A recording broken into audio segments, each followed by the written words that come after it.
xaalad jahawareer iyo taagtaag ayaa ka taagan gudaha magaalada Beledweyne ee xarunta gobolka Hiiraan kadib markii gudoomiyihii hore ee gobolkaasi Cabdifataax Xasan Afrax uu cagta mariyay lana wareegay xarumihii guud ee maamulka Hirshabelle waxaana hadda la leeyahay waxaa halkaasi looga dhawaaqi doonaa maamul cusub. wararkii ugu dambeeyay ciidamo tiro badan oo halkaasi jooga iyo sidoo kale abaabul kale oo kasoo horjeeda isla arrintaasi iyo xaalad cabsi ah oo ka taagan gudaha magaalada Beledweyne ayaa halkan idinkula wadaagaya saaxiibayaal. soo dhawaada muuqaalkeena sii gudbiya leegareeya sheergareeya oo la sii wadaaga asxaabtiina. waxaa aroortii hore ee saakay lagu soo kacay gudaha magaalada Beledweyne ee xarunta gobolka Hiiraan rag labisan dariiska ciidanka dowladda oo la wareegay guud ahaanba xarumihii taliska maamulka Hirshabelle ee magaalada Beledweyne ee xarunta gobolka Hiiraan. ha yeeshee waxaa la ogaaday in uu hogaaminayay ninka lagu magacaabo Cabdifataax Xasan Afrax. ninkan inta aadan ka warqabin wuxuu ahaan jiray gudoomiyaha gobolka Hiiraan, ha yeeshee waxa uu sidoo kale soo noqday xubno ka tirsan maamulka Hirshabelle oo waxay wararka qaar sheegayaan in saxiixayaashii uu ka mid ahaa, inkastoo aanan xaqiijin karin anaga, balse waxaa la sheegayaa inuu ka mid ahaa saxiixayaasha maamulka Hirshabelle, laakiin anaga uma hayn wax caddeyn ah oo arrintan qeexaysa. ha yeeshee marka laga tago in halkaasi ay la wareegeen, waxaa la tabinayaa in uu jiro qoonsi ah in ay dhaliilsan yihiin nidaamka maamulka uu wax u wado, islamarkaana ay rabaan in maamul kale ay dhistaan, gaar ahaan beesha uu kasoo jeedo ninkan la yiraahdo Cabdifataax Xasan Afrax oo aan rabin inaan carabka ku dhufto beel ahaan. haddaba Hirshabelle marka la eego waxay soo martay xaalado kala duwan oo aan rabo inaan idin dulmarsiiyo waxa hadda taagan wax la mid ah oo horey u soo martay. raggii hogaaminayna ee afka la qabtay oo la qanciyay lana aamusiyay, qaarkoodna la keenay magaalada caasimadda ee Muqdisho. haddaba yaa ka mid ah raggaasi?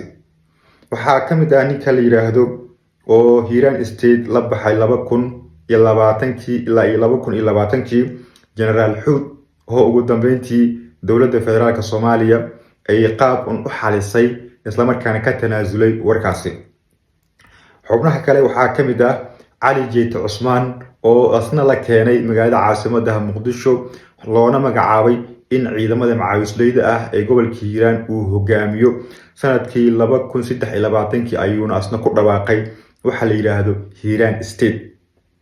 laba ayaa iga haysaa. ninka saddexaad waxaa lagu magacaabaa Cabdullaahi Ganay.